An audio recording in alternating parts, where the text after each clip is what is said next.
All right, so we're going to start back off with alkanes. But before we do that, let's just look back at nucleophiles and electrophiles and how we identify them.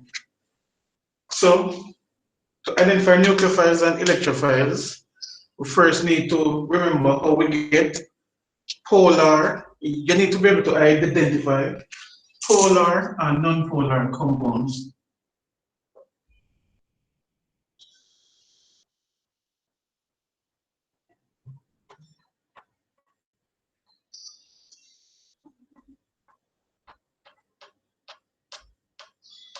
All right, so remember when you're going to do reaction mechanisms, you need to know if a bond will break homolytically versus heterolytically, right? And for you to know that, you need to know if the bond is polar or non-polar. So I'm going to put some compounds on the board. Right? Cl2, CH4, and yes, CO. I'm not going to put compounds, I'm just going to put some bonds. And you tell me if the bonds are polar or non-polar. Right, so chlorine to chlorine bond, carbon to hydrogen bond, and a carbon to oxygen bond. So can anybody tell me how do we know if the bond is polar or non-polar? Anybody remember? How do we know if the bond is, by the way, can you see this color? Because it's kind of dull.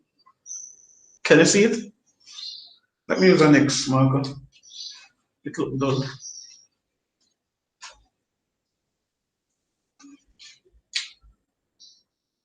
So chlorine to chlorine, carbon to hydrogen, and carbon to oxygen.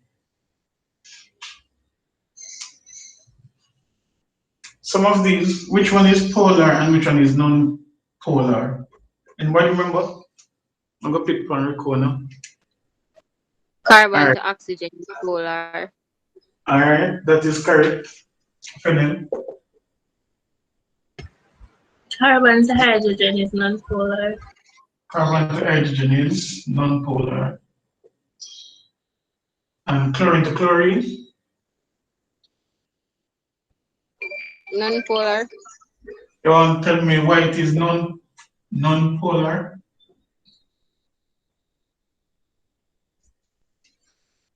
I guess because them have the same charge. You know, when you have two different charges, that's polar something. Right. Sir, is this when the bond breaks or something like that? All right, yeah. Well, we won't get to the bond breaking part as yet. But what Fennel was alluding to is that the oxygen, it will have a slightly, what kind of charge, Fennel? Negative. Right, and the carbon would have a slightly positive charge. So if for a bond to be polar, right, we need to have an uneven distribution of electrons, and that comes back to electronegativity. So oxygen is much more electronegative than carbon.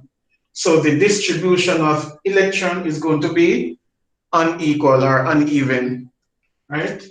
So that is what happens when the bond is polar. Polar, so remember all of these are covalent bonds, right? So we know that electrons are being shared. I'm going to compare carbon and oxygen and chlorine and chlorine.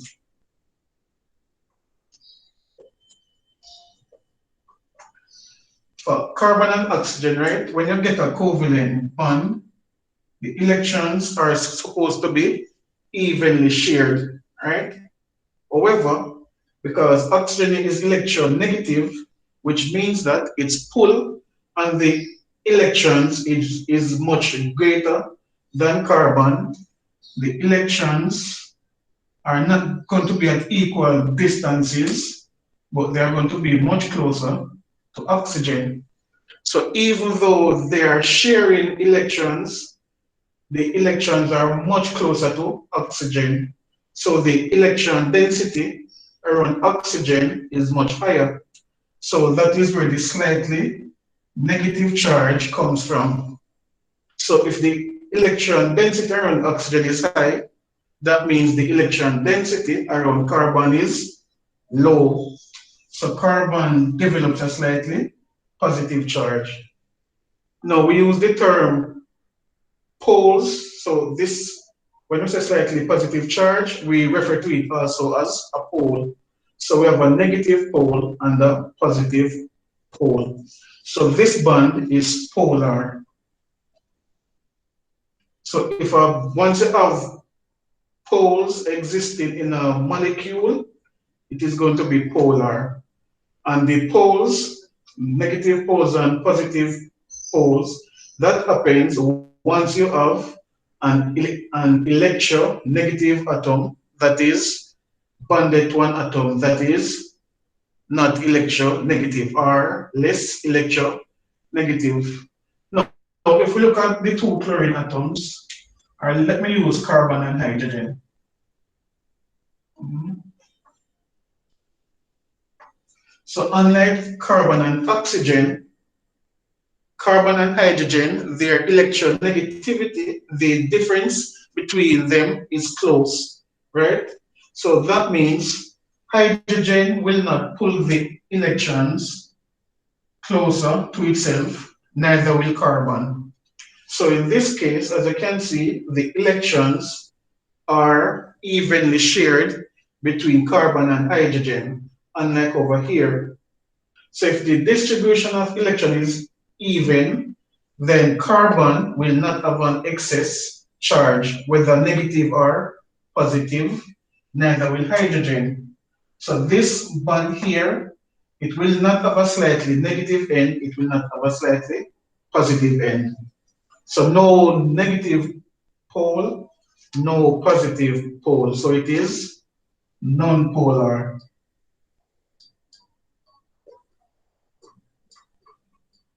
right?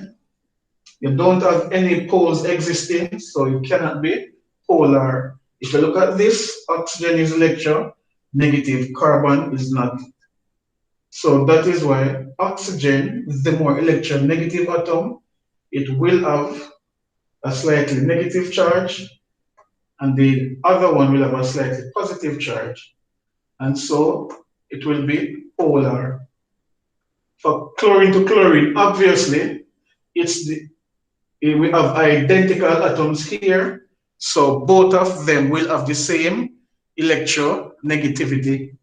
Therefore, the distribution of electron is going to be even again, and so we won't have any positive end or any negative end. So it will be non-polar. Now for organic chemistry, we don't use a lot of elements, right? So the most the bonds that you will more come across regularly are carbon to nitrogen, carbon to oxygen, carbon to chlorine, all of the halogens, well, not all of them, carbon to chlorine, carbon to bromine, right? You might say CF, right? Now, any element, nitrogen is in group 5, oxygen is in group 6, chlorine, bromine, fluorine, those are in group 7, right? Carbon to any of these, group 5, 6, 7, that bond is going to be non-polar because these are more electronegative than carbon, right? And then the next bond you will have is carbon to hydrogen, and we know that that bond is non-polar, right? So those are some of the most common bonds that we will come across and we will have to break when we are doing reaction mechanisms, especially for CAPE, right? So these are the bonds we mostly will break for at this level, all right? So Now that we know if the bond is going to be non-polar or polar, right? The next thing we need to do is know how it will break, right? So when we break a covalent bond, how will it break? What are the two ways in which a covalent bond can break? Anybody remember? Sure. Heterolytically, that is correct. And which other one? Almost. Right. So the two ways in which a covalent bond can break is homolytically and heterolytically. Now, when it breaks homolytically, what happens?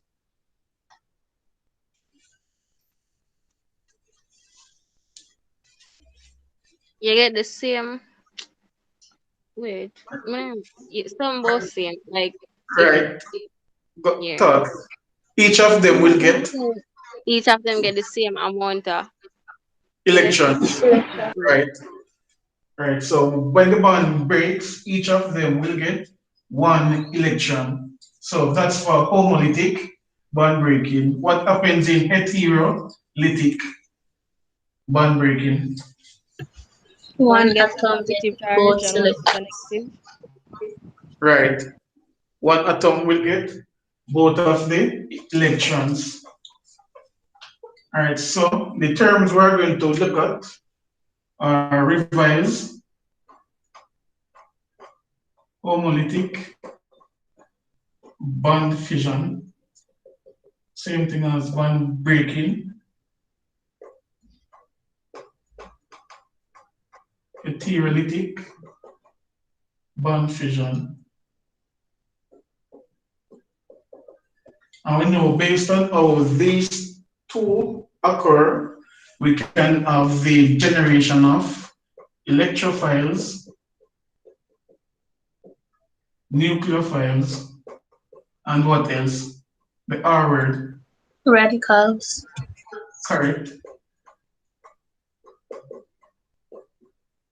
So a covalent bond, it can either break homolytically or heterolytically.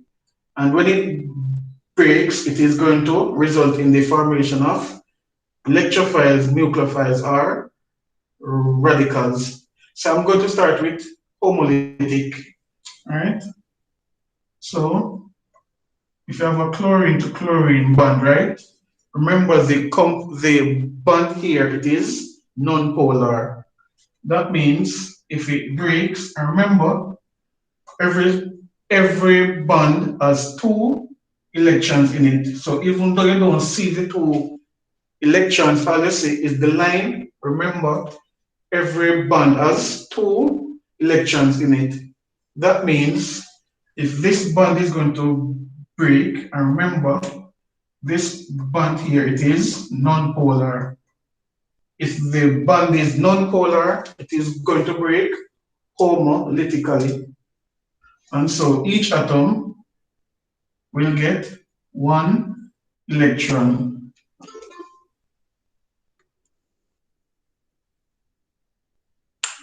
All right, so each atom will get one electron. And remember, when we are transferring a single electron, what is this called?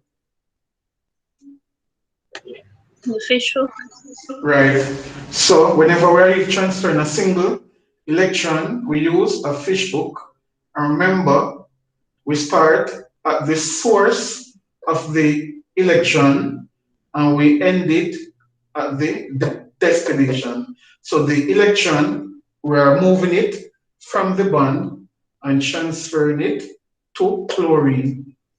So when this bond breaks, mhm, each chlorine atom is going to get an electron. And these species are called what? Radicals. That is correct. So we have two chlorine radicals. So a radical is any species with an unpaired electron. So if you notice each of them, this is not a lone pair, it is a single unpaired electron. So that is a radical. So this here, we have just shown homolytic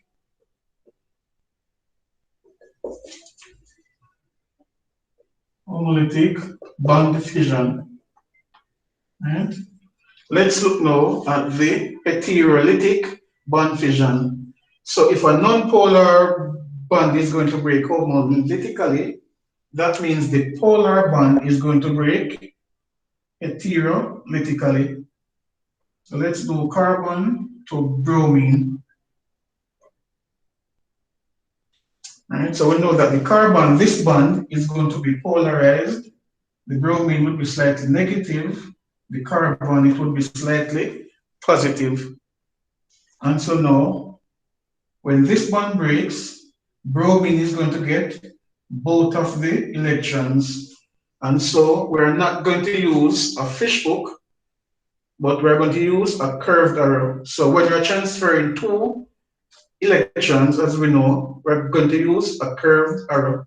So fish hook is for 1 electron, the curved arrow is for 2 electrons. And so that means the carbon and the bromine are now separated. Bromine has gotten 2 electrons. So when it was slightly negative, it did not have sole possession of the electrons. They were closer to it, but it did not have it for itself.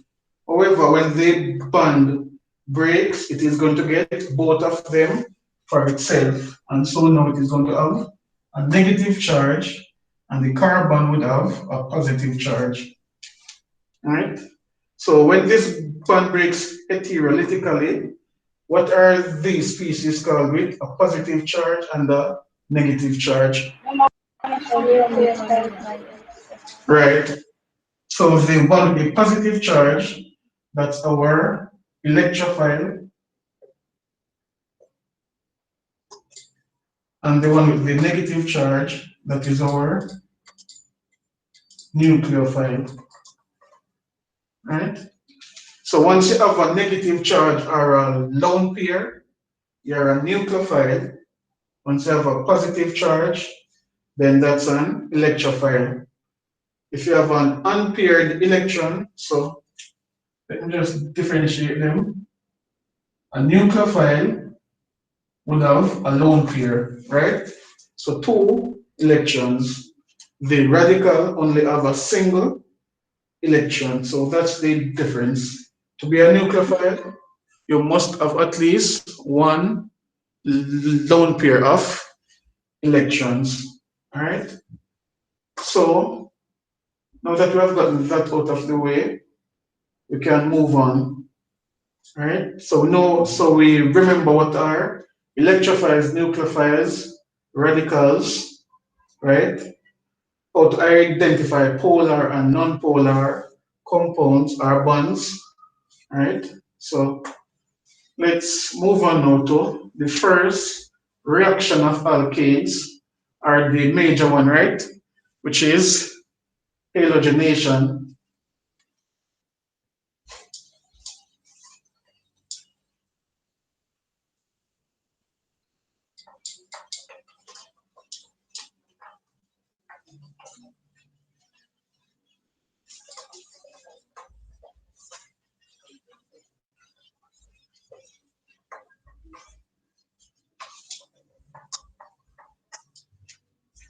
All right. Every reaction has a mechanism, right?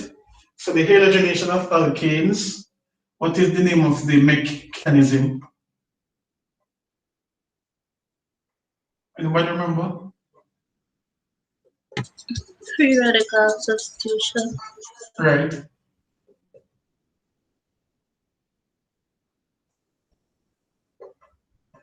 So I'm going to start with the equation and then we do the mechanism. So if we have methane and we react it with chlorine, what do we expect to get? What would be formed?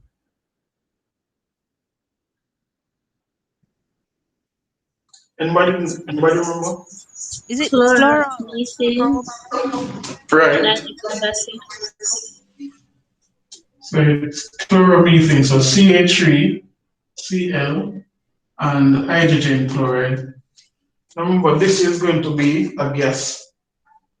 So unless it is dissolved in water to form an aqueous solution, we won't call it hydrochloric acid. All right, so remember the characteristic, just a second, let me just add, all right. Right, so what was I saying? Right, what is the characteristic reaction of alkanes again?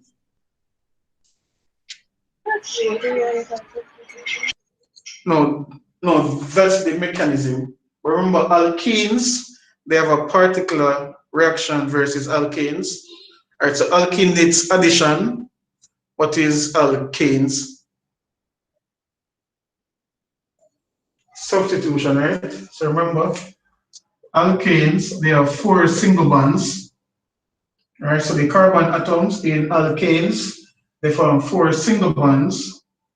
And so we say the alkane compounds are saturated. So if you want to put anything else on the carbon atom, we cannot add it because carbon only form four compounds, right? And just to remind you, carbon, the atomic number is 6, right? And we know it has 4 electrons on its valence shell. So if it wants its valence shell to be filled, how many more electrons does it need? How many more would it need? How many electrons can you put on the second shell? 8. Right. And we already have 4. That means carbon would need to gain 4 electrons to become stable. And we know that each electron it gains, it would form a bond. So if it needs 4 electrons, it will form 4 bonds. So when you see carbon form 4 bonds here, it will not form more than 4. Because if it gains the 4 electrons, its new electronic configuration would be 2,8, right? And so once it has 8 electrons on its valence shell, it will not form any more bonds. So carbon will not form more than 4 bonds. So if we want to add chlorine to methane, it will have to do so through substitution. So we would have to remove a hydrogen before we can put on the chlorine.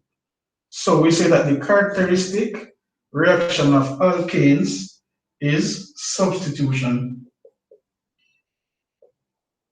because the compound is saturated.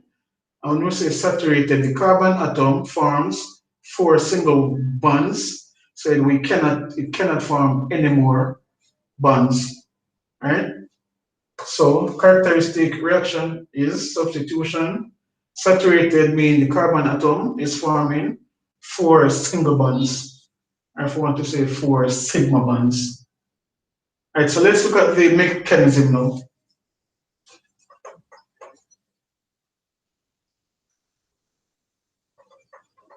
Something is missing from this equation. Anybody remember?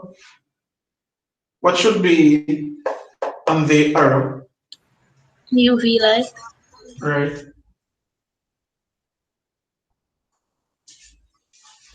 Sir, excuse me, is that HCl? Please repeat. Is that HCl at the end? Right. That is correct. So let's look at the mechanism now of free radical substitution. So unlike the equation, the mechanism is going to show us the stepwise process. Right, for those of you who are just joining, I'm just letting you know this session is being recorded. All right, so the first step is going to involve the molecule of chlorine, right? And what is going to happen to our molecule of chlorine? Sir, it's going to form free radicals. That is correct. So in this step, we're going to have the formation of free radicals, free chlorine radicals. How is the bond going to break? Homolytically. Right. So remember in a mechanism, don't just do this and skip ahead to this. Right? You must show bond breaking and bond forming depending on the type of mechanism. But once it's a mechanism, you must put curved or fish hook. And because this bond is being broken homolytically, as we looked at earlier, we use fish hooks. And we know we're going to need ultraviolet light. So for step one, so this is step one. Right? So step one, we have the formation of free radicals. So the bond breaks heterolytically, and each chlorine atom gets an electron. So those are our two chlorine radicals. If anybody is writing, let me know. I'm going to erase the board here and use all of it for propagation. So if anybody is writing anything, let me know. All right.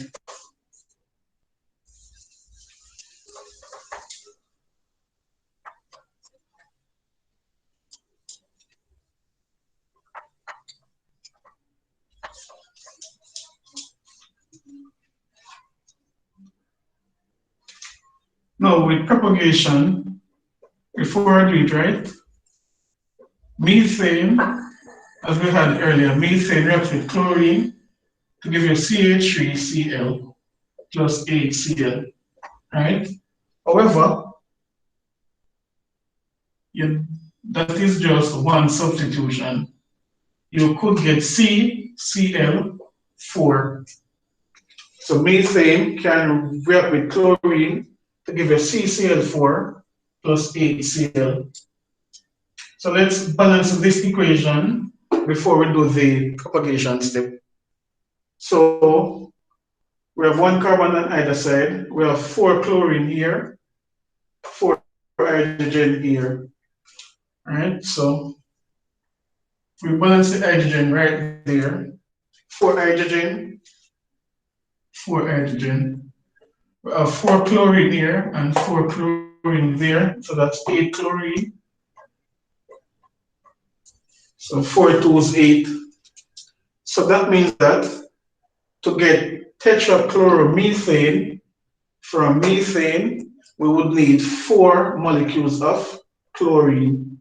So if we did all the substitution, we would use 4 molecules of chlorine. And I'm going to do all these substitutions. All right. So if we do it correctly, we must use 4 molecules of chlorine. All right. So that's what we're going to do now. All right. So in step 2, we know step 2 is propagation.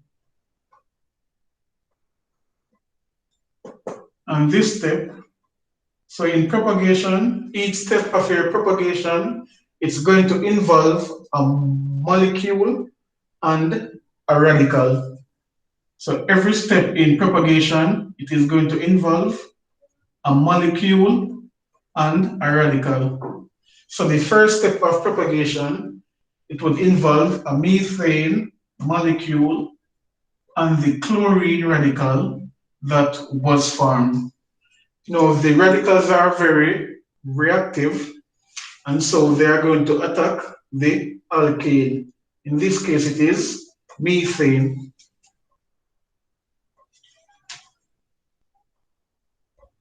So what is going to happen now? This carbon to hydrogen bond, it's going to be broken homolytically.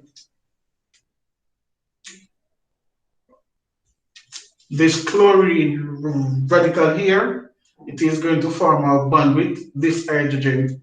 Remember, every bond needs 2 electrons. This is a radical, it only has 1 electron to form the bond.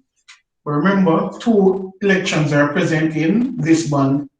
This bond is non-polar. If it breaks homolytically.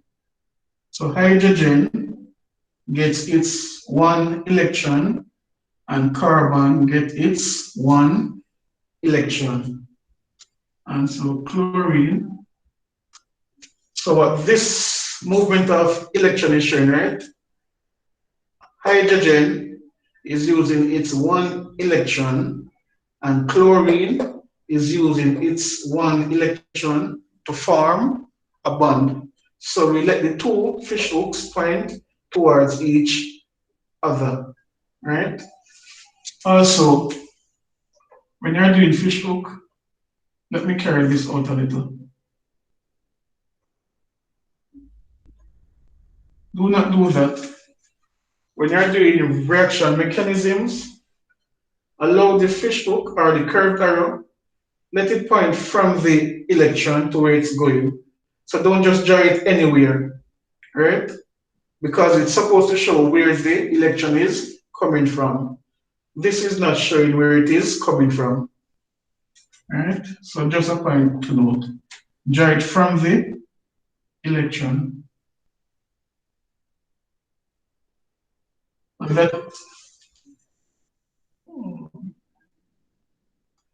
that is why you also see me draw this one from the bond and not like up here.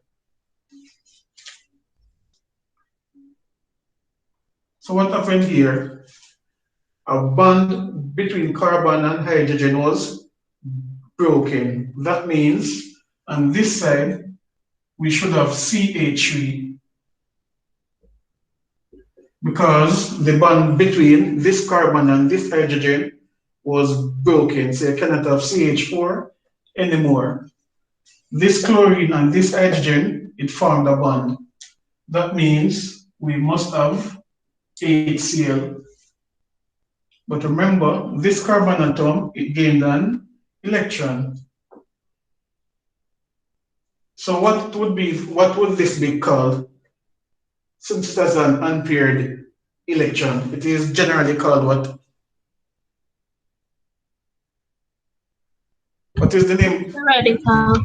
Right. So once it has an unpaired electron, it is a radical. So this is our methyl radical. Right.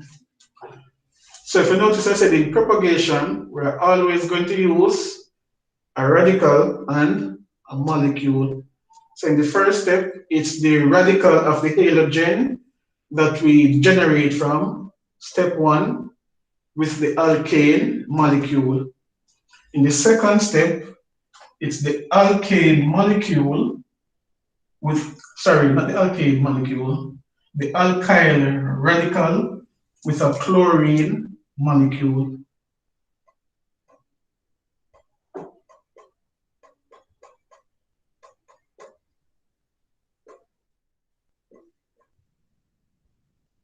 And you should know that it shouldn't be HCl, it would be Cl2. Because if you put HCl here, even if you gave the chlorine to the carbon, you would be left with hydrogen, right? And remember, it's a to and fro process between radicals and molecule. And the reaction is between chlorine and the alkane, right?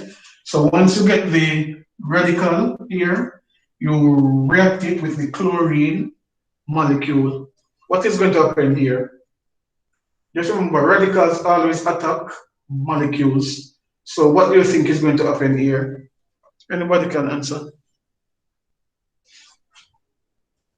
All right, let me see. The radical when attack the chlorine molecule and form a bond with the chlorine.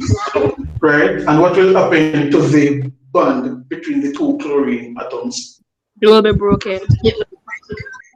Unbroken how? Which H word? Homolytically. Homolytically. Right. Correct. So the bond is going to be broken homolytically. If you're saying that this is going to, oh, when we use the word attack, we mean we're forming a bond. So if we say the methyl radical is attacking the chlorine molecule, it means that it is looking to form a bond with one of the chlorine atoms. So when we're doing reaction mechanisms and we say something is attacking, it means that it is looking to form a bond. So the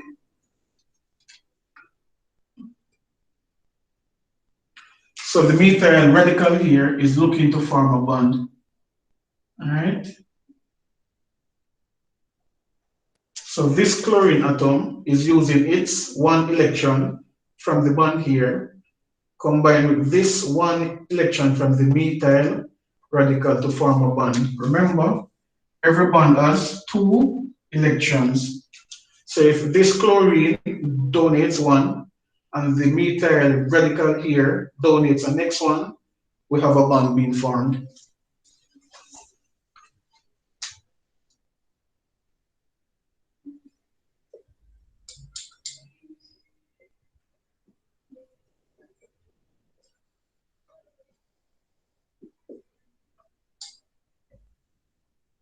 And so we have chloromethane and our methyl radical. Now this is just chloromethane, but we can get tetrachloromethane. So again, in each step, a radical attacks a molecule. So what do you think is going to happen in the third step? And by the way, just a second, to substitute a hydrogen atom for a chlorine, it takes two steps. So every substitution requires two propagation steps. So if you notice, the first thing that happens, a chlorine radical removes a hydrogen to give you the alkyl radical or the methyl radical. And then the methyl radical removes a chlorine from a chlorine molecule. So these two steps will keep on going on until you substitute all the hydrogens. So with that said, what will occur in the third step of propagation if we want to remove an next hydrogen?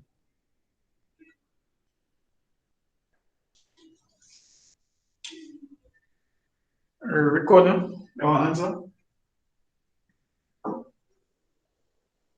Sir, I didn't hear the question. I was saying what would happen in this third step if we wanted to remove a next hydrogen? What would be our third step?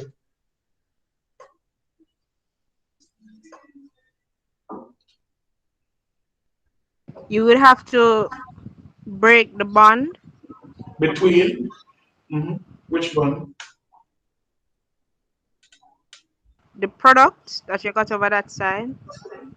Alright, between which one? Carbon to chlorine or carbon to hydrogen? The carbon to hydrogen. Carbon to hydrogen. Right. Because that is what we want to substitute, right? And as I said before, these two steps are what we will do again and again until we replace all of the hydrogens. So that means to get rid of the hydrogen, we need a chlorine radical. Let me just point out something here, right? Even though we're just showing one chlorine radical at a time, if you're doing this reaction, right, in a beaker, remember you would have a lot of methane molecules and a lot of chlorine molecules, right, within the container. Good. So at any given time, you will have a lot of chlorine radicals present, right? So it's not just one chlorine radical that would have been generated. Because remember in the reaction, you would have poured out some alkane in the beaker, and you would have also poured the chlorine inside of it, right? So it's not just one chlorine radical each time.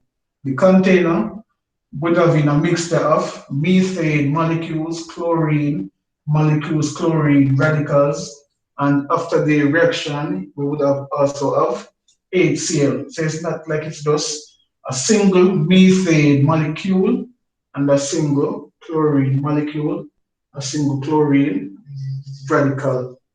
We would have a lot of everything present.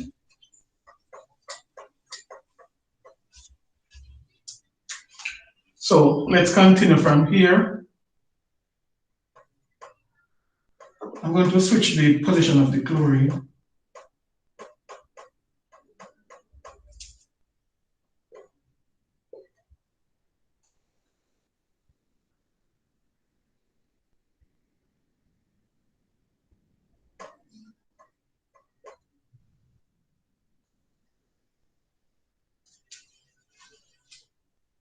All right, so again, this bond breaks homolytically.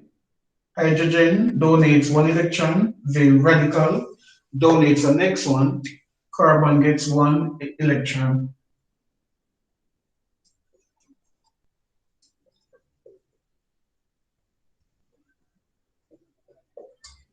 What would happen in the fourth step?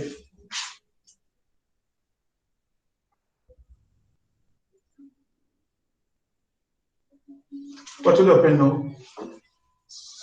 What all? The radical of the react with a molecule of chlorine. That is correct. So remember, if you look in each step, what happens? A radical and the molecule is interacting. If it's the chlorine radical, it will react with the alkane molecule. Then if it's the alkyl radical, it will react with the chlorine molecule. And it always alternates. So if the chlorine radical, then the alkyl radical, chlorine radical, then the alkyl radical.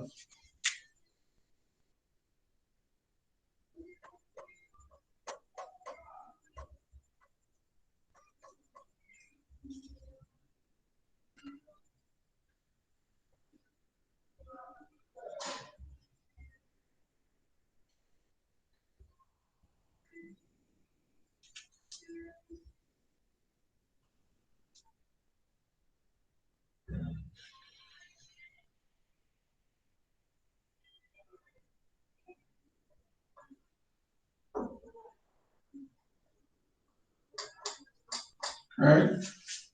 So if you notice, it took 2 steps. Let me just.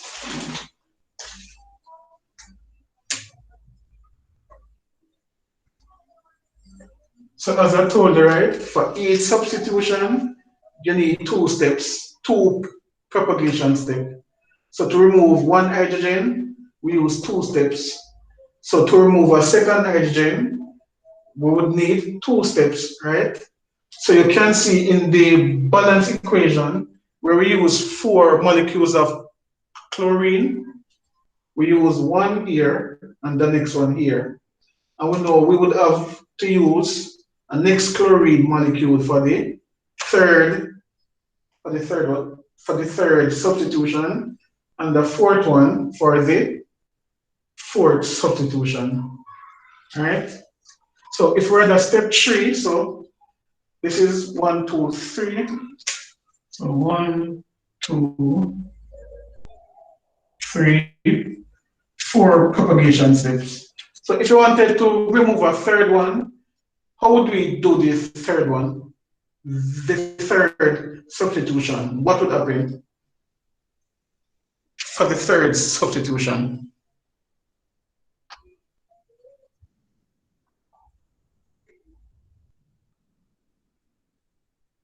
What would be interacting with each other?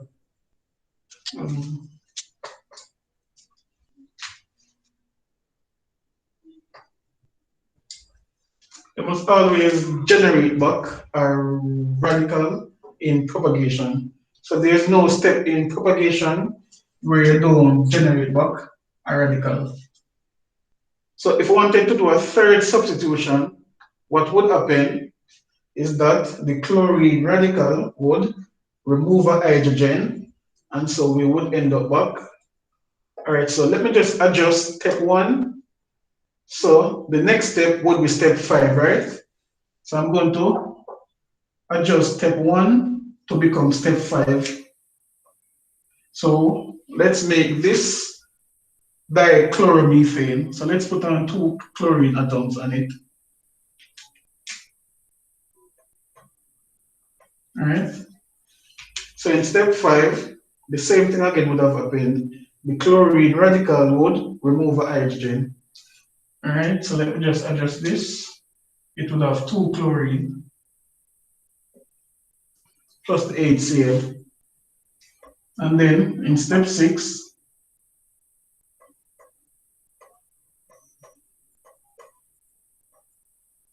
that happens.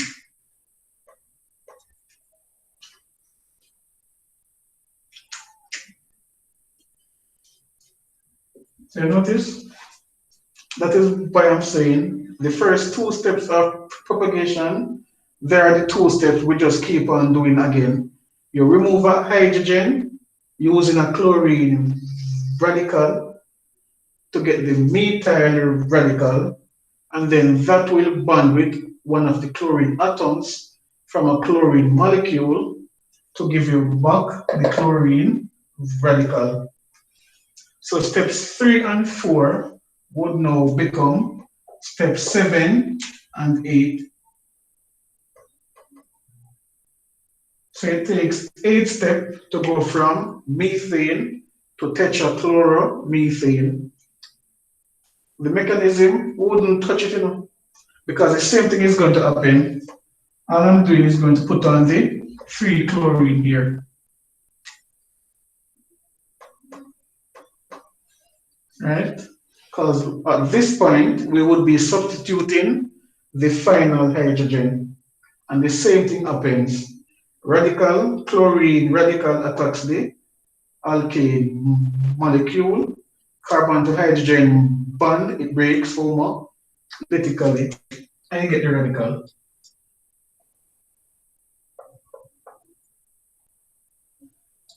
Right? And then, same thing again happens. Nothing changes. Let me just put on the chlorine. And so over here, we should have 4 chlorine atoms. And that's how you will get tetrachloromethane. Right? So on the exam or on any worksheet, you don't need to start out at methane. They can tell you to start out at dichloromethane and work your way to tetrachloromethane. Or start out with trichloromethane to tetrachloromethane. And they don't have to give you methane, any alkane you get, just remove a hydrogen. So if you get ethane, doesn't matter which alkane, it's substitution. Remove a hydrogen from it. Alright? So, but in most cases, right, they will not accept right all of this. It's just the first 2 steps that would be required. So you will most likely do mono substitution, which is just to remove a single hydrogen. So you would have stopped at step 2, but I'm just doing everything. So in case anything change up or anything, it's not difficult. So step 1 and 2, it repeats 4 times. All right, so any question? Or can move on, let me know. All right, so let's move on.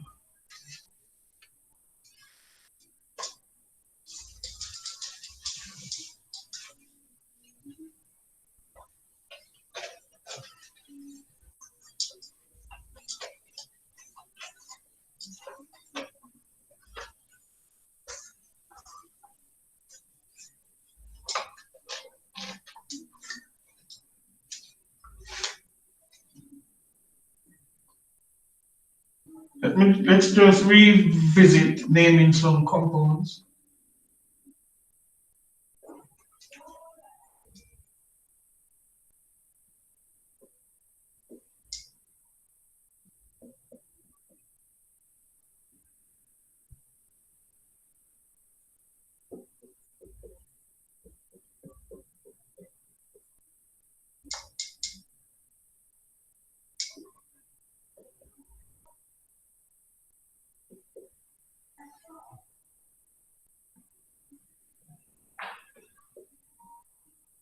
Right, let's just do these four. So what's the name of the first compound? Butane. Alright, so at the end of every line, and where two line meets, that's a carbon. So we have four carbons, so that is butane. Right? What would be the name of this one? Cyclohexane. Right.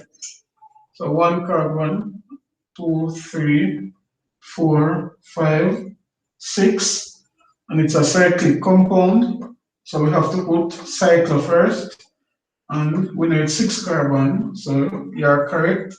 It's cyclohexane. What would be the name of this one? 1,2-dimethylbutane. Go again. What is the one? 2,3-dichloramine. 2,3-dichloro. Sorry. Pentane. Counting up. Pentane. Pentane. 1, 2, 3. Yeah, correct. So. So I think I top one here. Oh, no. This. Right, so 5 carbons. 1, 2, 3, 4, 5. So we know that is pentane. And we know we count from the end where the substituents, the end that gives you the substituents, the lowest number. Counting from this angle or this end to the 1, 2, 3, it would be 3, 4 dichloro. But if you count from this end, 1, 2, 3, it gives you 2, 3 dichloro. So 2, 3 is lower than 3, 4.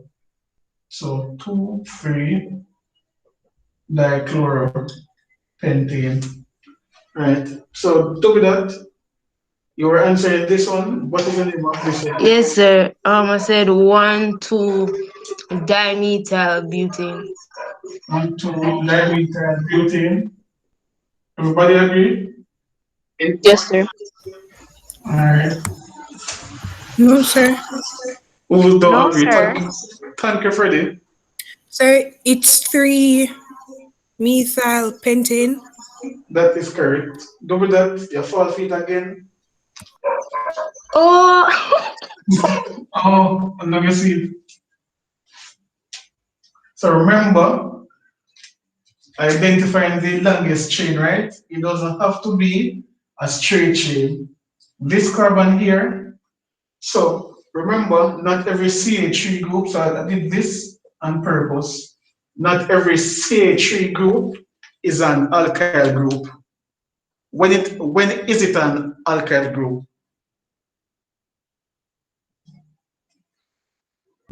When it's not a part of the straight chain. Exactly, when it's not a part of the main chain. So you see CH3 here and CH3 here. But look at this. If I should draw the 3 hydrogens, right? You will have to come down like that. So just remember, if it's a branch, it should, for it to be the end carbon, it has to be attached to only one other carbon. So this carbon here, this carbon, and this one, those are the 3 end carbons. So you could have started counting from here as well. 1, 2, 3, 4, 1, 2, 3, 4. But of course, that would not have given you the longest possible chain. So counting from this one, 1, 2, 3, 4, 5. So not because it's a CH3 makes it methyl. It has to be a substituent. So a branch. This one, it falls, as Tony said, within the chain. So it's not a methyl group. This one, however, is not a part of the chain, so it's a methyl group. So we have 1, 2, 3, 4, 5 carbons, so that's pentane. And the methyl group, any direction I count from, 1, 2, 3, 1, 2, 3, it's still 3-methyl pentane. All right. Yes. I want to get to some isomers. So let's look back at isomers now. Anybody can tell me what is an isomer? How do we define isomers?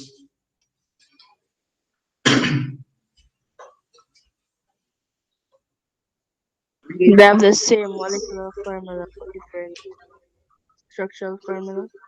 Right.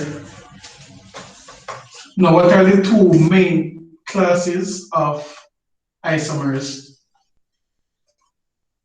The constitutional and stereoisomers. Right. And we're going to start with constitutional isomers first. Right, so the two main classes we have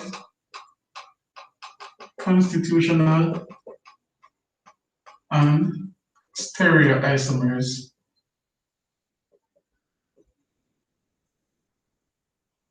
Right. How many types of constitutional isomers do we have? 3. Right. What are the three of them? Functional, positional, and I think structural. Functional group, positional,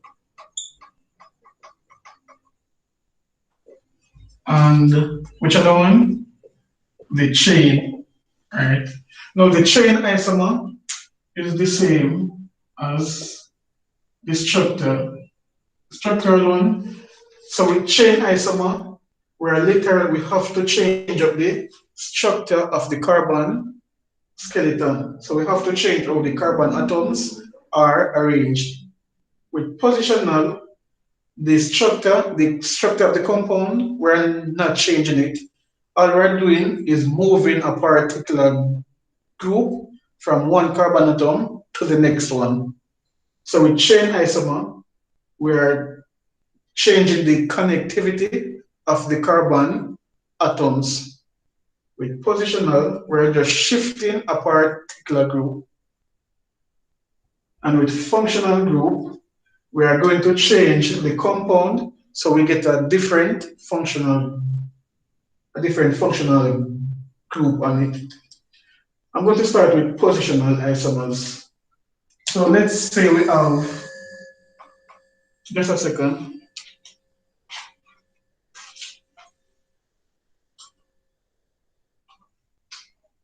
All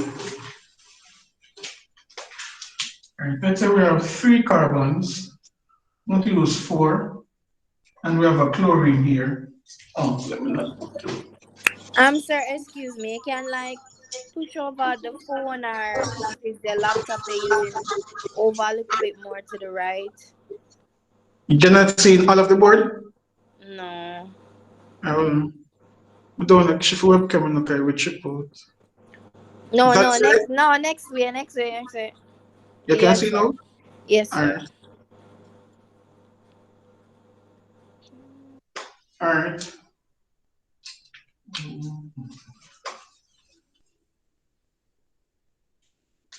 So for position, the example, C4H9Cl, right? So 1, 2, 3, 4. I'm going to leave off the hydrogens, right? So they would go there. So I could have 2-chloro-butane, and I can have 1-chloro-butane, right? So with positional isomer, all I'm doing is changing the position of a particular group. If you notice, the carbon atom are connected the same way in each compound. The only difference is the chlorine atom, the position of it is different. So with positional isomer, we are changing the position of a particular group. We could do the same thing for alcohol as well. So we can have 1 propanol and we can have 2 propanol. So with position isomer, the connectivity of the carbon atom stays the same. Someone raise their hand? Let me continue. Right. Sorry, sir. Oh, not a problem. Right, so if you look, the connectivity of the carbon atoms are the same. All we're doing is shifting the position of a particular group. So that is positional isomer. All right. So of course they have to have the same molecular formula, right? But the arrangement of the atoms are different. So the chlorine is on carbon 2 here, the chlorine is on carbon 1 here. Good. So that is positional isomer. Now for chain isomer, the connectivity of the carbon atoms are going to be different. So let me just, we're going to use butane again, but not chlorobutane. Let me use pentane.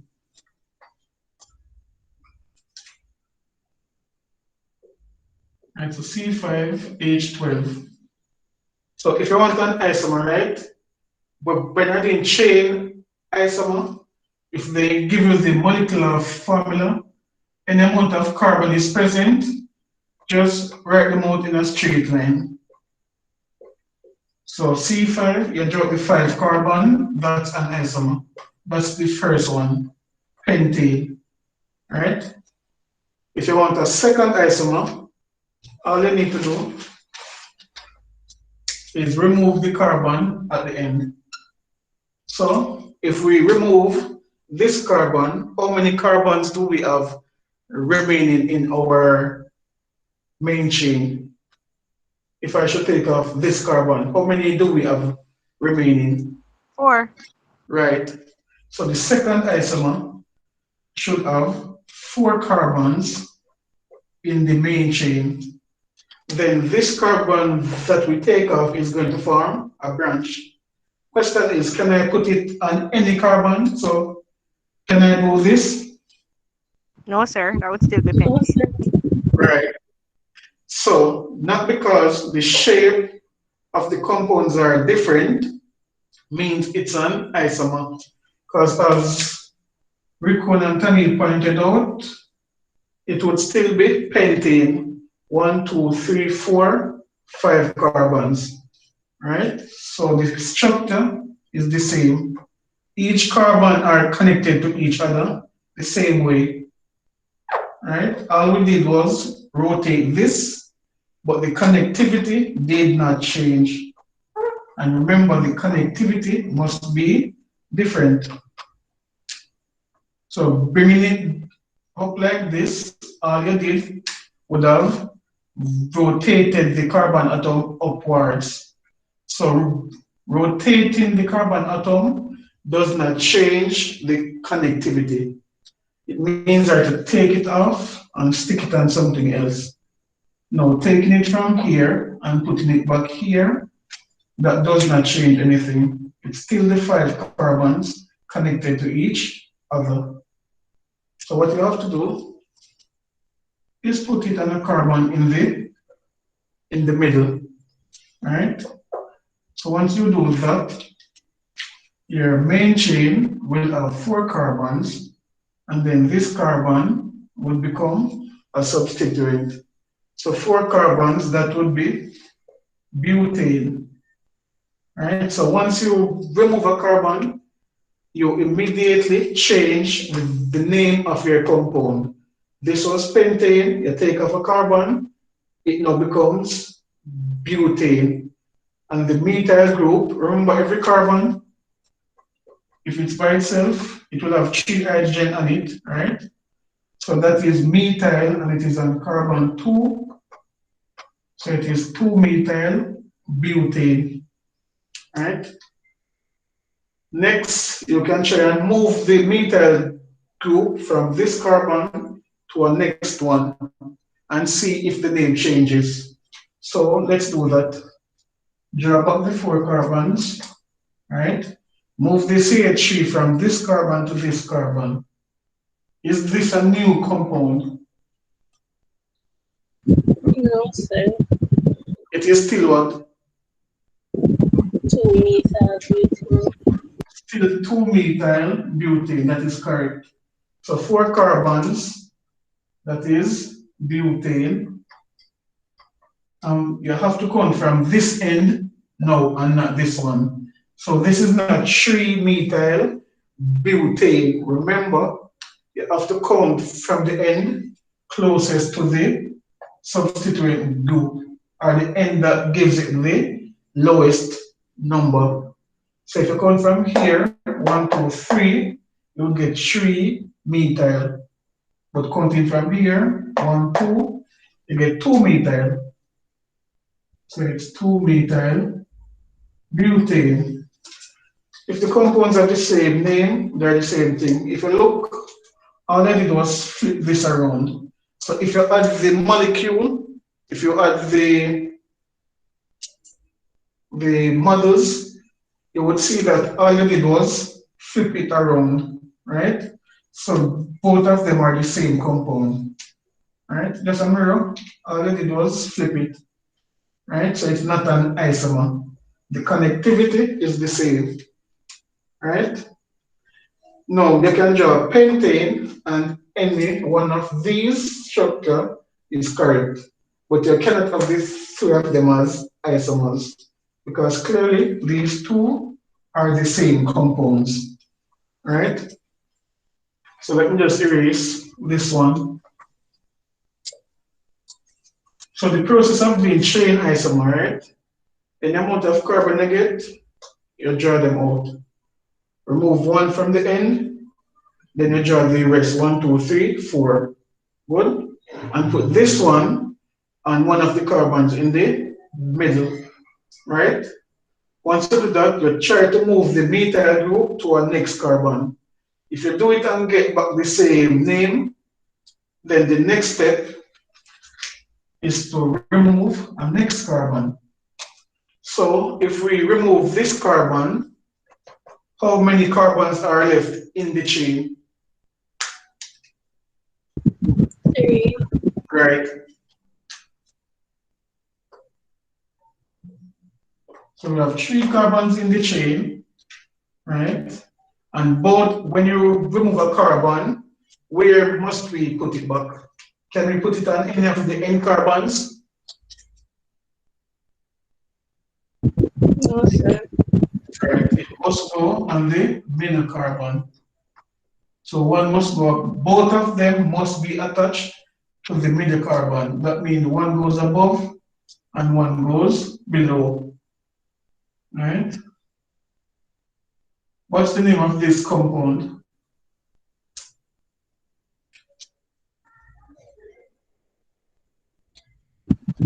2,2-dimethyl propane. That is correct. So remember, the first thing you do, you identify the chain. Right? So when you want to go 1, 2, 3 or 1, 2, 3, does not matter, but the longest chain has 3 carbons. So that's propane. So that means these two are methyl groups. As I said before, not every CH3 group we are going to call methyl. These two are part of the chain, so you cannot call them methyl. These two are branches. So that is why we call these two methyl.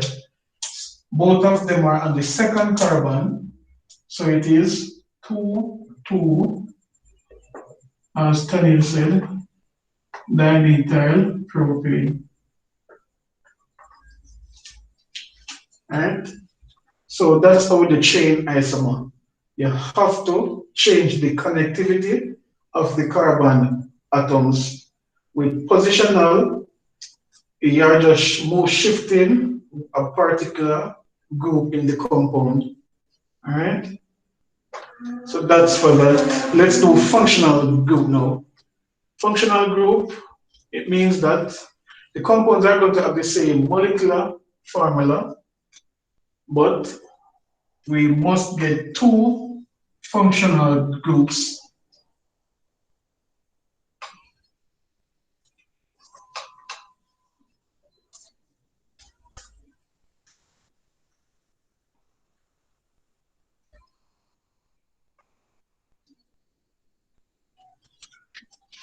right, let me, give me a second.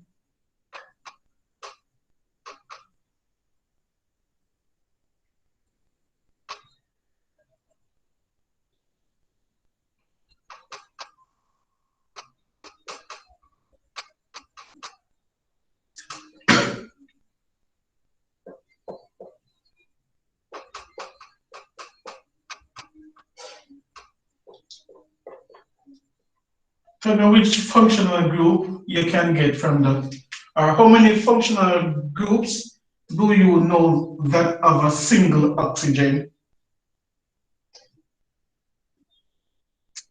The alcohols and the ethyls.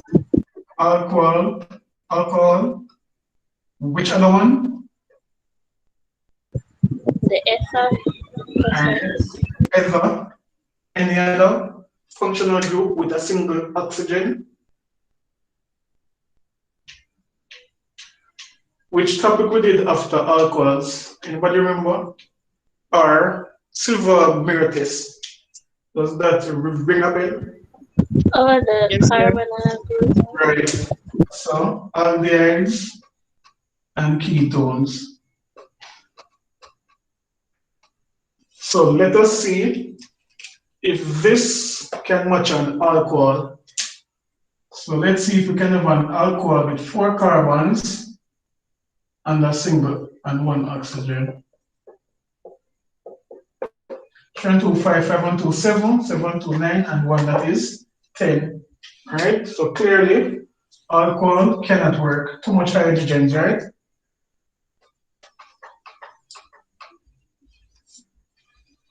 The ether,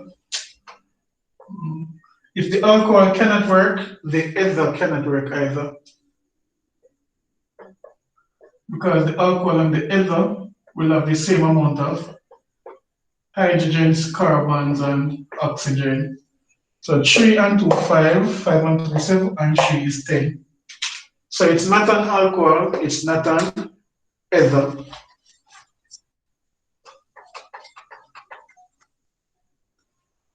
So let's try aldehyde and ketone.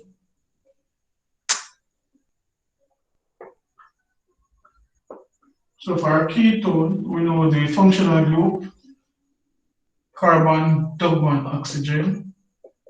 And the aldehyde, the double bond is at the end. Right, so both of them has 4 carbons, 3 and 2, 5 and 2, 7, 8 hydrogens, 3 and 2, 5 and 3, 8 hydrogens as well, and 1 oxygen. So both of these compounds, clearly, it's not the same functional group. This is a ketone, this is an aldehyde. So the functional groups are different, but the molecular formula is the same. So functional group isomer, 2 compounds, same molecular formula, but they have different functional groups. So that is functional group isomerism. All right, let's move on to stereoisomers now. And by the way, anybody have any question before I move on? All right, no.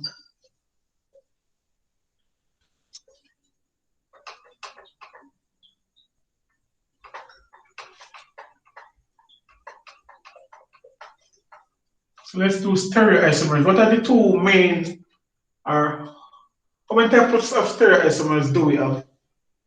Which two we looked at? 2. Yeah, which two types we look at?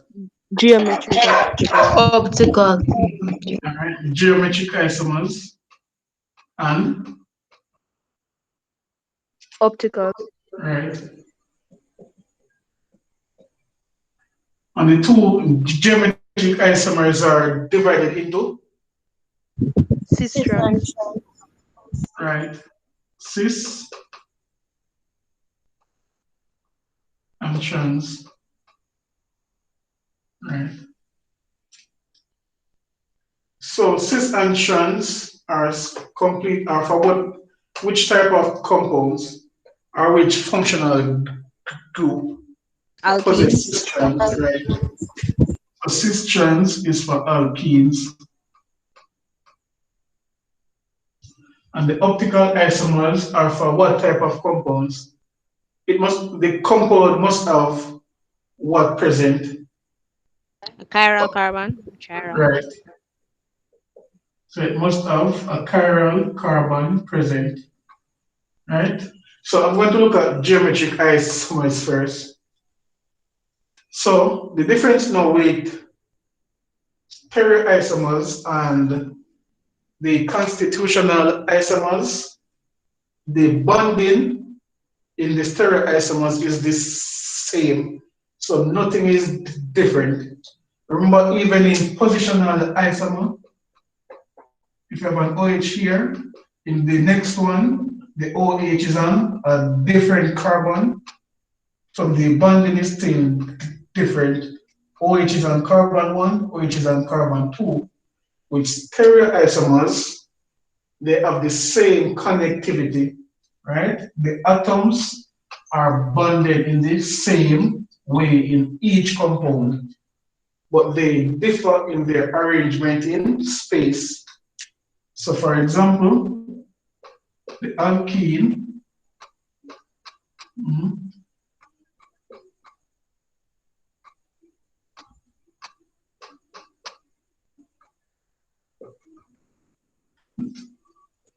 no, when you want cis trans isomers, right?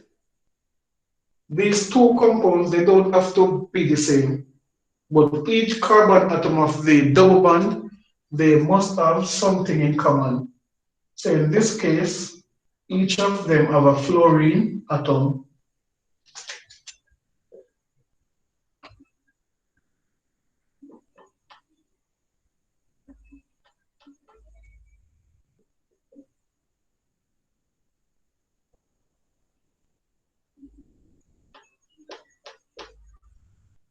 So same connectivity, different arrangement in space.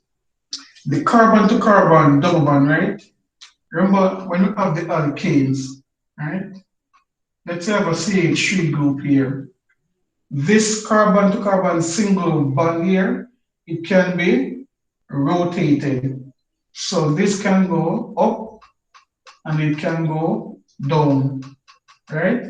So the carbon to carbon single bond, it allows for rotation. However, when you have a double bond, it cannot be rotated. So single bonds, you can rotate them, but double bonds, you cannot. What that means, if the fluorine is here in this position, we cannot rotate it so that it comes up here. So if the fluorine is like this and this one is up, it is going to stay that way because we cannot rotate the carbon atoms of the double bond. So one of the main reasons why we can have cis-trans isomers is because of the restricted rotation of the carbon to carbon double bond. If it could have rotated, then it would make a difference, right? Because at some point in time, this could look exactly like this and vice versa. But the double bond, it does not allow for the carbon atoms to rotate. And so this will stay as is, and this will stay as is. When the same groups, so remember, we said both of them must have a group in common. When the groups are on opposite side of the double bond, which form of isomers do we have? Trans. Right. Trans. And when they are on the same side, which one do we have? Cis. Right. Well, so they must have something in common, a group in common. Let me give you something a little more challenging, because this would be straightforward. Right?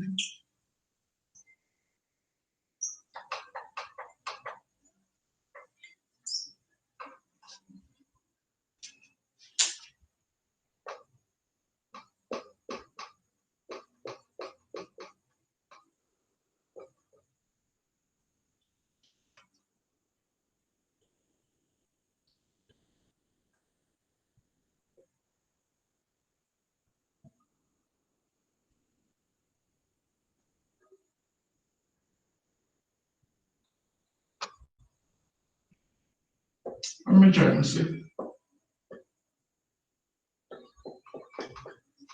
Let me try it out. Um, um,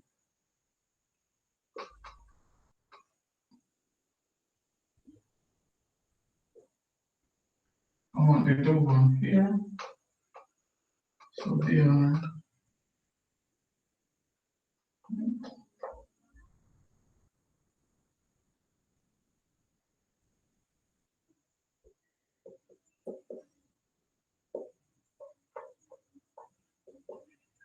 All right, tell me if we can get cis and trans out of this.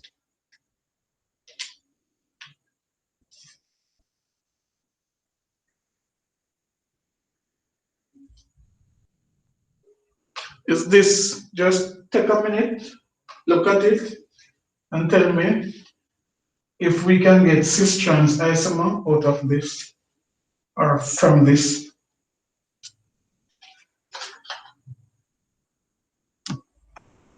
Yes. All right, anybody else? I'm going to do it afterwards, but I want some more. I want at least 3 more answers. Who agree? Who did disagree? If anybody disagree, Dijane, Tanil, Onika.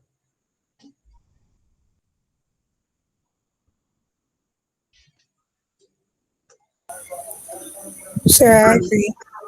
All right, yeah, Freddie. Yeah. Do you agree? Yes, sir, I agree. All right, Tanil, what do you say? Yes, sir, I agree as well. All right, Tifa, were you going to answer? All right, so everybody seems to be agreeing. Shanti, let me hear what you say. Yes, sir, I agree. All right. Oh, tell me why. All right. So before I do it, tell me why you say it is going to show cis trans isomerism. Someone that agreed, tell me why.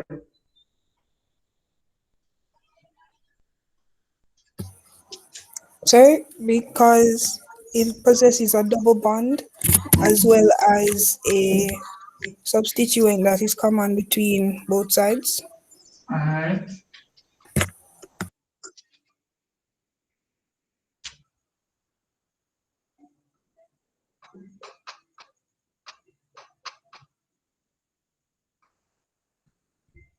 Oh, I don't really want to know. Make it go on still. Yeah. Normally, ready for something incorrect. Yeah, but on a good one. All right. So, right. So when you're going to draw this out, right? Again, locate the two, locate the carbon to carbon atoms of the double bond. So you do that first, then you set them up in the cis to get the cis trans configuration. Let me carry it over. So you draw the carbon to carbon atoms of the double bond, then you set the cis trans configuration. You can start with cis first or trans, whichever you prefer. So let's do cis. Then this is CH2, CH3, CH2, CH3.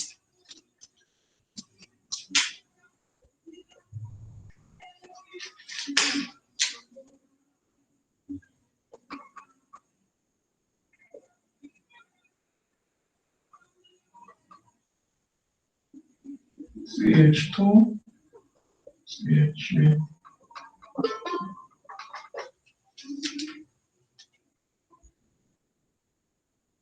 Right. So you're correct. So this is cis and this is trans. All right. So that's how we would spot geometric isomers. Any question before I move on? All right.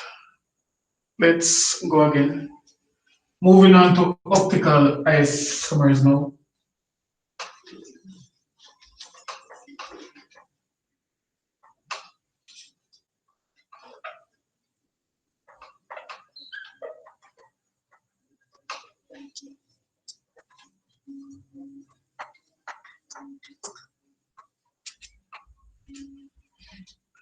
So the optical isomers, we're looking for a carbon atom with 4 different groups attached. And we say that they are mirror images, well, non-superimposable mirror images of each other. So if this is our compound, right? And if we are to do the mirror images over, if we are to do the mirror image for this compound, so we would flip it, right? So the H would be here. See, it would be in the same position. Fluorine would be in the same position, and Br would be there. And put H and Br, different colors. Now, if you look at the molecules, the connectivity is this same, right? All of these atoms are attached to the same carbon atom in each compound, right?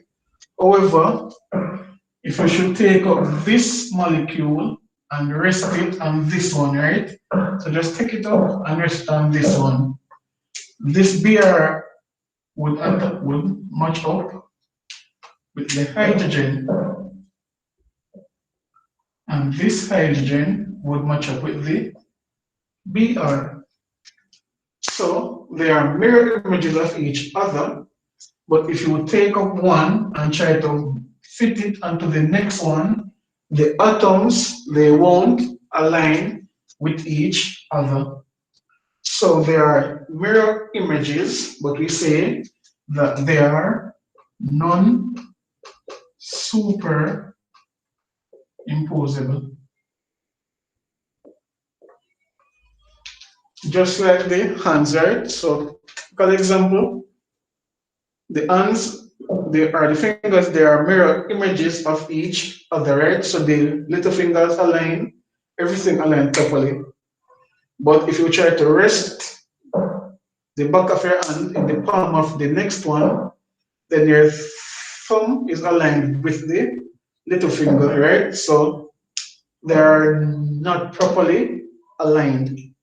Both of they are mirror images, but if you try to fit them on each other, it won't work. Right? This might seem simple, but for certain chemical or drugs reaction inside the body, where specificity is very important, if you have the wrong compound, it will cause problem because this will mean that in terms of drugs are binding to the proper reagent inside the body, right, or a receptor, even with like enzyme reaction. Remember, enzymes bind to specific substrate, right? So if the enzyme is going to bind to this one, it's not going to bind to this, right? Because remember, the bonding is the same, right? But this group and this molecule is not in the same position as this. So the implications are very real. So even though the atoms are bonded together properly, this arrangement in space is different. I don't remember the name of the drugs, but I think it was in the 50s or 60s. They designed the drugs for pregnant women to assist, I think, to alleviate certain symptoms during pregnancy, but the compounds, the drugs that was made, they were isomers, optical isomers, and a lot of the women lost their children, or some of them were born deformed. You can Google it, but I don't remember the name of the drugs. But right, they were optical isomers of each other. So even though the compounds, everything is bonded together the same way, just the difference in the arrangement will make a difference. Arrangement in space. All right. Now this is simple to spot. Let me give you one that is not so straightforward. forward. Right, I'll save that one on 740. That's a go on. All right, let me do some reactions of alkenes and then we will do the isomer after. All right, so what are the reactions of alkenes?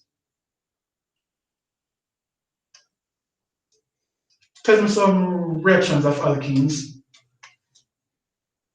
All right, I'll give you one. Alkenes react with HBr, right, to give you a haloalkane. And don't forget about haloalkane. Sir, is that halogenation? No, addition of H. Halogenation, we would use strictly a halogen. This is HBr. So this is the hydrogen halide. So halogenation, it would be Br2. Now remember, Br2, it can be liquid, right? In which case, we will get the dihalide, all right? And if it's aqueous, what would be formed? Ala alpha. Either alcohol, that is correct.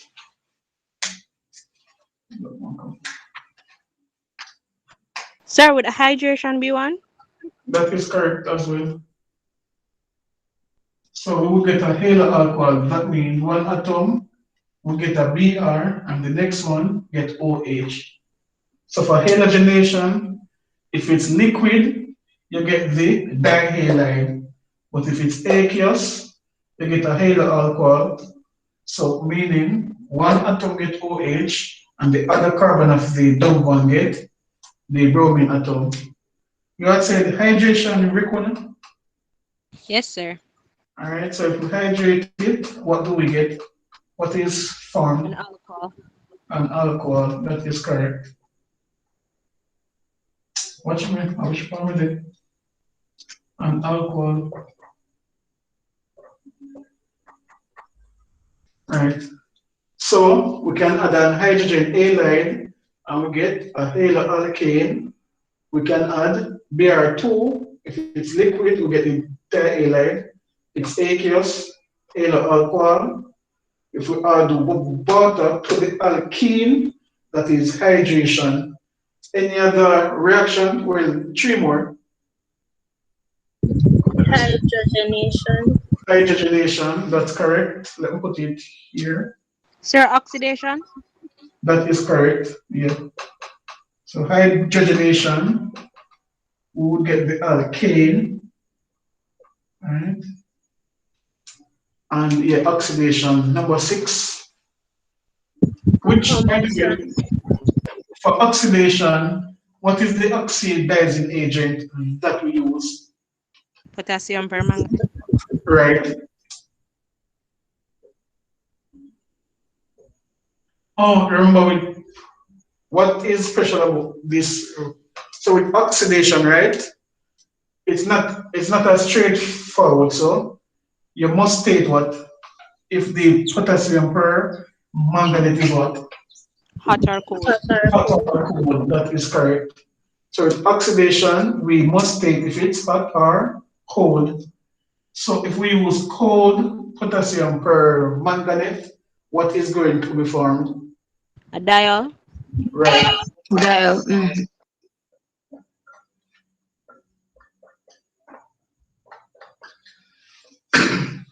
Sorry. So once for oxidation, you will get a diol if it's cold potassium per manganate.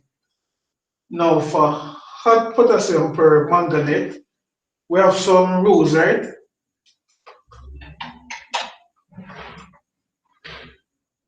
Just a second. So what happens if we use hot potassium per manganate?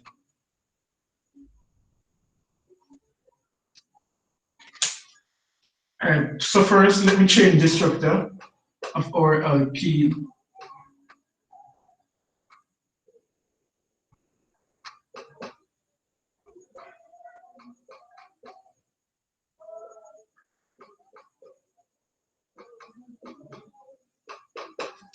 So if we're using hot potassium permanganate to oxidize the alkene, what will happen? Anybody remember? This is going to happen. So the hot potassium permanganate is going to cleave, so cut the double bond, right? So when you use hot potassium permanganate, we are going to get two products, right? The possibilities, so for oxidation of alkenes with hot potassium permanganate, the possibilities, we can get an aldehyde, right? But the aldehyde, it will further go to a carboxylic acid. We can get a ketone, and in a special instance, we can get carbon dioxide and water, right? So when we oxidize an alkene with hot potassium permanganate, we can get aldehydes, ketones, or carbon dioxide and water. This is a specific instance, all right? So let's look at this one. I'm going to show you when you get the aldehyde, ketone, and carbon dioxide and water.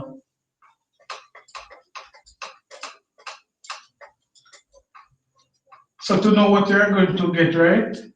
Let's look at the structure of the alkene.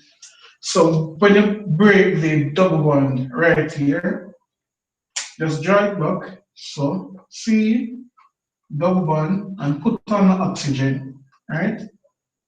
So the carbon atoms of the double bond,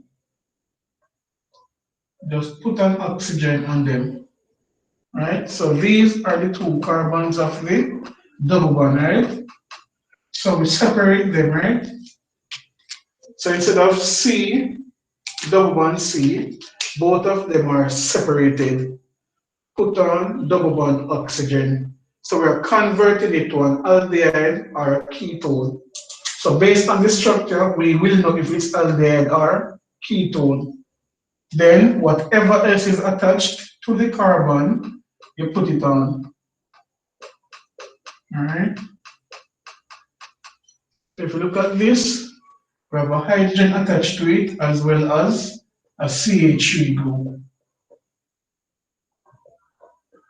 Now, are these two, are they aldehydes or ketones? Aldehydes. Aldehydes, because this is the functional group for the aldehydes, right? C double bond O with an H attached. So both of them are aldehydes. Now, what will happen to aldehydes? What will happen to our aldehydes? Oxidize the carboxylic acid. Right. So this is an aldehyde. It is ethanol because it has two carbons. So which acid would be formed from ethanol? Ethanoic acid. Right, right. So once you oxidize an alkene, if you see that the structure is an aldehyde, it will not stop at the aldehyde, right? We are going to, it can further oxidize to the carboxylic acid. That means the product of this reaction is not ethanol, it is going to be ethanoic acid. Alright, so let me just switch. I know you're already used to it like this. C double bond O, OH. So the only difference between the aldehyde and the ethanoic acid is that you're adding an O, right? So where of the H is now OH, right? So instead of the aldehyde, you will write carboxylic acid, all right? So that's it. So this is one instance. You break the double bond, right? Let me just do it again. So you break the double bond here. Each carbon of the double bond You write back a double bond, put on an oxygen on it, right? So you write the carbonyl functional group. So both carbons of the double bond, you put on the carbonyl group C, double bond O, right? Then whatever is attached to it, you put them on back. You see a H here, put on the H. You see a H here on this one, put it back on. You see a CH3, put it back on, a CH3, put it back on. So we have two aldehydes here. So we're going to further oxidize them to a carboxylic acid. So you change it from an aldehyde to a carboxylic acid. So that's how you would do it if you get an aldehyde. Now I'm going to change the structure of this so that we can get a ketone. I'm going to let this stay, right? And I'm just going to put a methyl group here. All right? So I'm going to let this part of the alkene stay. Now what that means,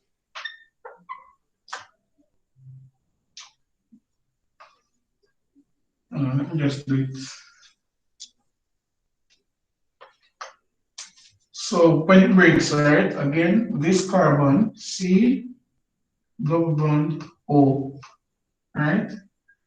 Attached to it, we have a CH3 group there, and we have a next CH3 over here, all right? And so this is the structure of a ketone, C, double bond O, surrounded by two other C's. So this is a ketone, and you will stay with the ketone. Once you get the ketone, it will stay as ketone. Proper known. All right? Proper known. And the final example, all right? When we get carbon dioxide and water.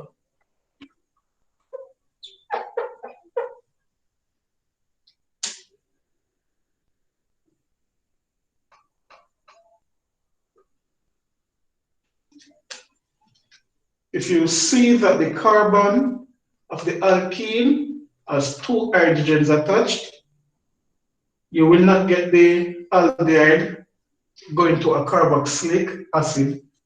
All right? Well, you would have gotten methanoic acid. Well,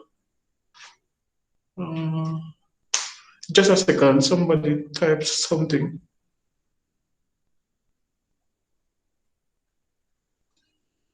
Just a second. Sir, go over that, please. All right, no problem.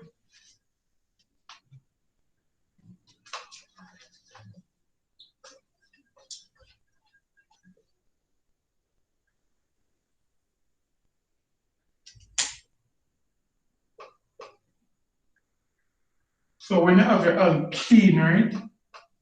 If you use hot potassium permanganate to oxidize it, you're going to cleave the double bond. Wherever the double bond is, you're going to split the compound in two parts, right where of the double bond. Let me just put on the hydrogens.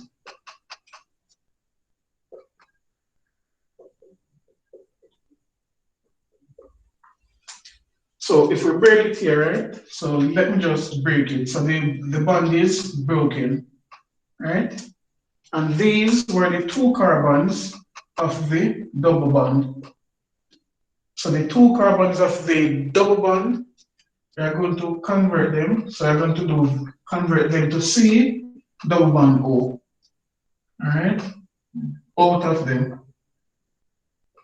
So let me put them in black. So you always do this for the carbons of the double bond. And then you just put back everything as is. So look at the carbon and look what was attached to it and put it back on it. So a hydrogen was attached to it, we are putting back the hydrogen on it. A methyl group was attached to it, we are putting back the methyl group on it. Right? Let me switch this to CH3. Alright? This carbon now, we see a methyl group on it, right? Let me carry it over. So C-O, a methyl group is attached to it. I'm putting back the methyl group on it. And next CH3 group is over here. Alright? So these are the products.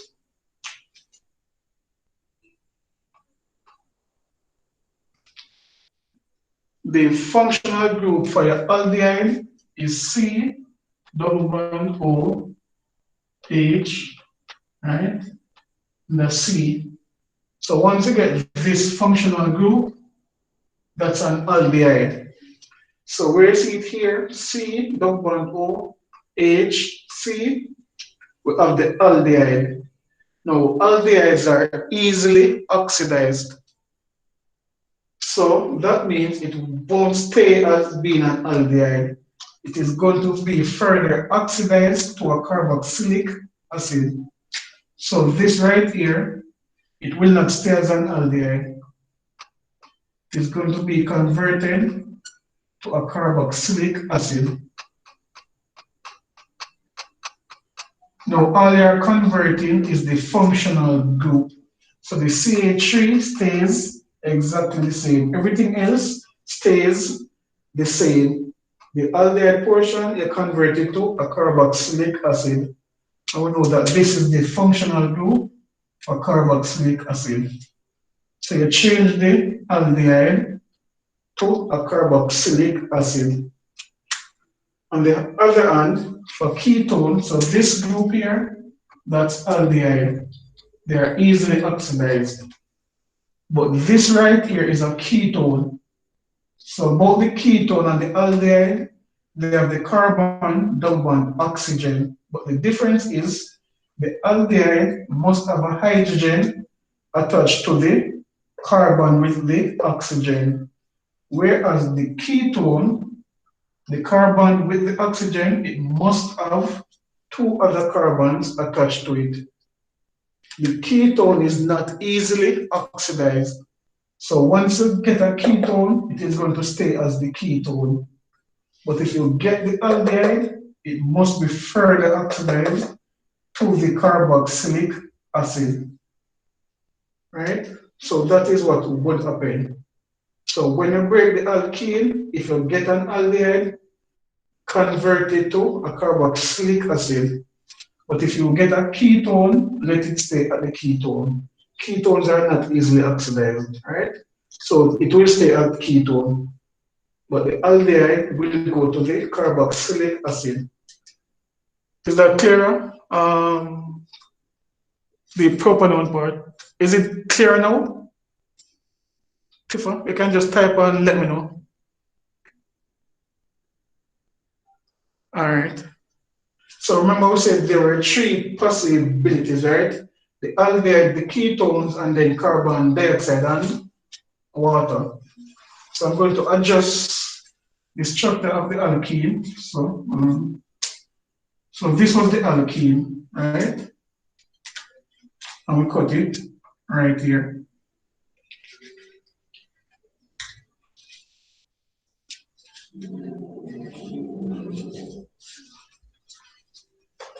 All right, I'm going to adjust it now so that I get carbon dioxide and water. All right. So I'm saying if you have a carbon with two hydrogens, then this portion of it will give carbon dioxide and water. So the carbon of the double bond, if it has two hydrogens, it will give you carbon dioxide and water.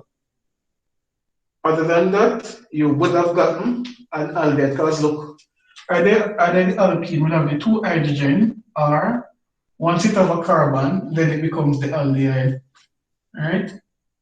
Which will be converted to the carboxylic acid. So if it has two hydrogens, it would be converted to carbon dioxide and water. All right. So that's how you know what to get if you oxidize the alkene using hot potassium permanganate. All right. All right, so that's oxidation. Did we leave out any? Combustion, of course. All right. So I had posted some questions. I want to work some of them.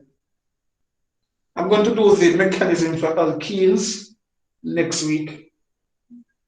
All right, but let's see if we can work some questions. Just a second.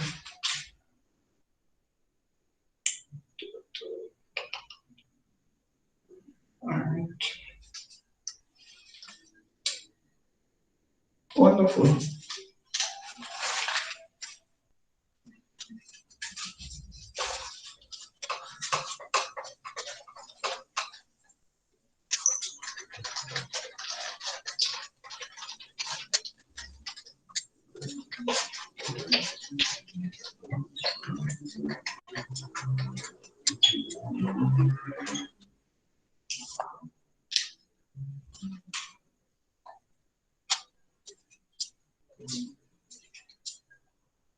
All right, so we have the structure of an alkene here.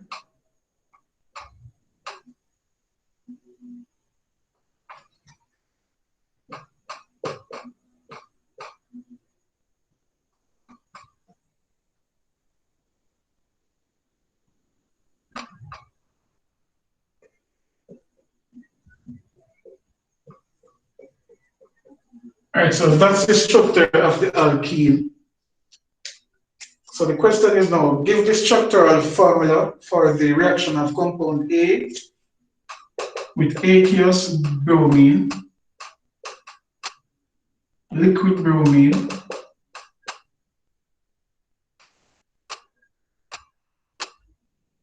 cold potassium permanganate,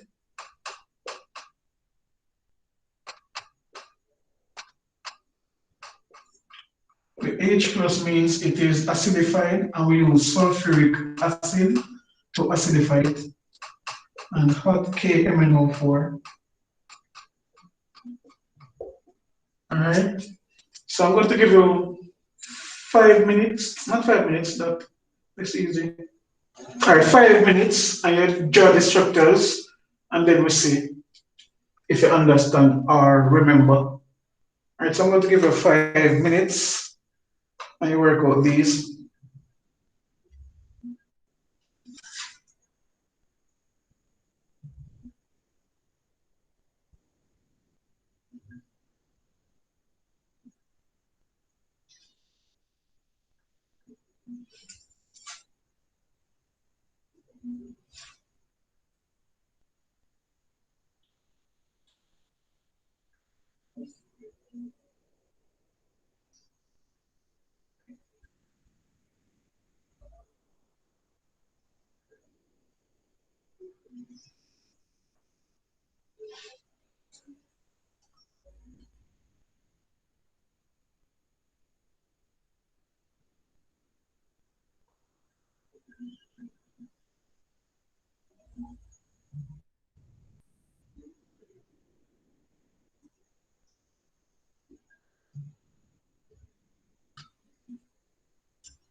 All right. Anybody have some answers for part one? All right, let me ask.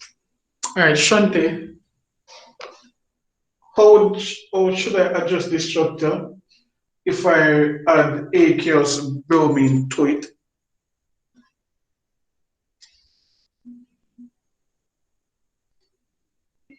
Sir, would the double bond be broken? Definitely.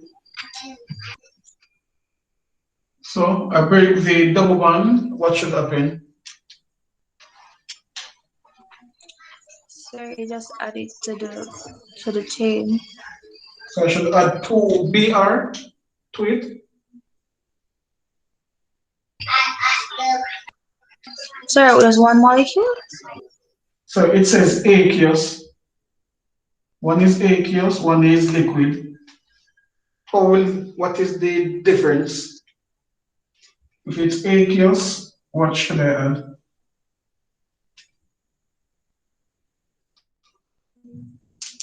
All right, let's help you out. Let Rickona. No, that's too soft.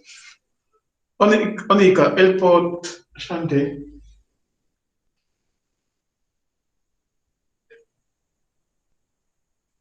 What should what should go on this carbon and this carbon if we're adding aqueous bromine?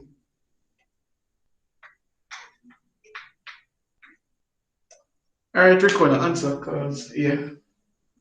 Bromine on one and OH on the other one. Right. Remember, when it's aqueous bromine, you're getting a halo alcohol. Bromine and OH. That's good. So that is for aqueous bromine. Um, Tifa, if it's liquid bromine, what would we get?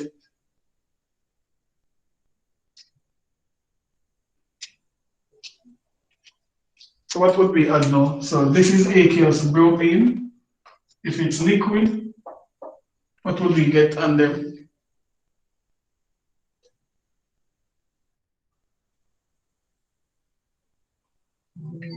Sir, would you add two bromine molecules? Yep. So when it's liquid, you add two bromine. Right. Dominique, if it's cold potassium permanganate, what would you add?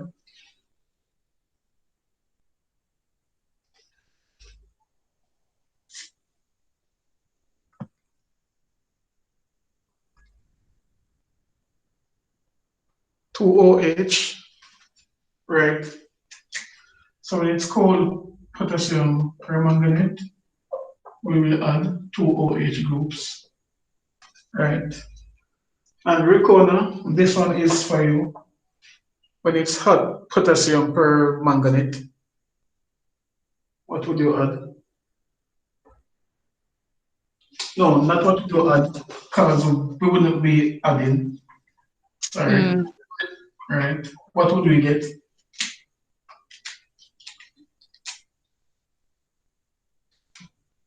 So the double bond would be cleaved or cut, like you All said. right, yeah. Get a ketone on one side Mm-hmm. and a carboxylic acid on the other. But the carboxylic acid will go oxidize further to give carbon dioxide and water. Right. All right, so again, as we're gonna say, we're going to cleave the double bond, right? So this carbon and this carbon, right? Let's do that. So C double bond O, CH3, CH3. So that's our ketone. It will not be oxidized any further. But this here will get methanol, right? Which would be broken down to methyl, which would be oxidized to methanoic acid, Methanoic acid, sir. right? And then you get carbon dioxide and water. Now, you don't need to do all of these, just the carbon dioxide and water, right? So, for potassium permanganate, you would write the ketone and you would write carbon dioxide and water. That's a good job. Look at the next question.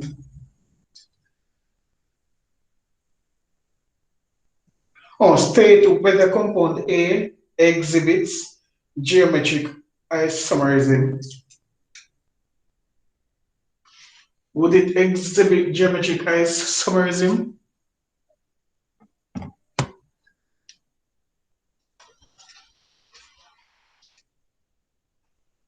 No, sir. All right. Tell me why you say no. Because the hydrogen Mm-hmm. groups Yeah. are attached to the same carbon atom. Like, wouldn't they All have to right. be on both sides of the double bond? Right. Maybe So that's why.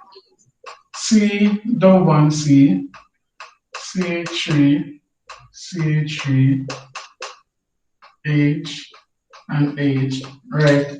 So each carbon atom, right? So this carbon atom have two methyl groups. This carbon atom have two hydrogen groups. But as I pointed out, we said that both carbon atoms, right, of the double bond must have a group in common.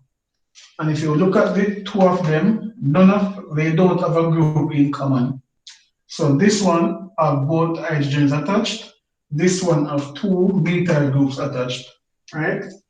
So none of the carbon atoms of the double bond has a group in common, right? Both of them have different groups attached to each other. So if they have different groups attached to each other, can we get cis and trans configuration? No, sir. No, because at no point in time will, so let me just show you, we cannot have this at any point in time, right? Or we cannot have two CH3 group on the same side. Good, because both groups are attached to the same carbon. And to get cis and trans, you need both of the carbon atoms to have a group in common. So both carbons would need to have a methyl group or a hydrogen atom. But the hydrogen atom are on the same carbon atom. The methyl groups are attached to the same carbon atom. So when that happens, you cannot have both atoms being on the same side of the double bond. So the two methyl groups, we cannot get them on the same side of the double bond to give you a cis configuration. All right? So you're correct. So the first thing you need for cis or trans, each carbon atom of the double bond must have an atom or group of atoms in common. And that is clearly not there. So we cannot have both of them being on the same side or across from each other. So that's a no for the geometric isomerism. Outline the mechanism. Right, I'm going to do alkenes mechanism next week. But what would be the name of the mechanism for the addition of HBr?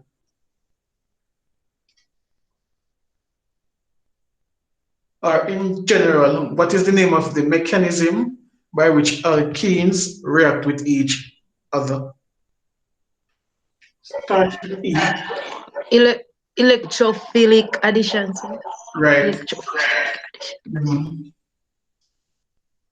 Right, so I'm going to close here for today. So next week, we will work more questions because this week we recapped isomers, the mechanism for alkane, and we looked at the reactions of alkenes. So next week, we're going to work more questions on alkanes and alkenes. And then the other week, we revise alcohol and carbonyl compounds, and then questions the other week. So that's how it will go. Recap and then work past paper question the other week. All right, so I'm going to close here for tonight. All right. Have a good night.